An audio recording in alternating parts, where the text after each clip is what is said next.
Andito si Monteban. Oh, Monteban!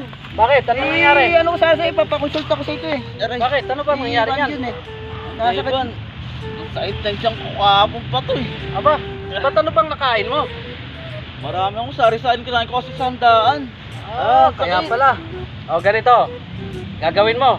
Oh, Gumanyan ka. At saka yung isang kaliwat kanan mo, ganyan mo. ito. Oo. O, yan. Okay na.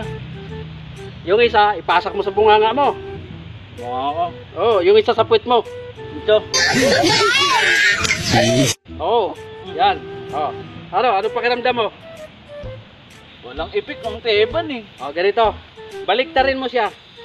Ito, ipasak mo sa puwit mo. Yung nasa puwit mo, ipasak mo ulit sa bunganga mo. Effective ang teban ha. Gumaling agad ako. Ganun ba? Oo, okay na. Sabi ko sa inyo eh. Sige. Salamat. Oh. Sarap Okay na, gumaling na. Okay na.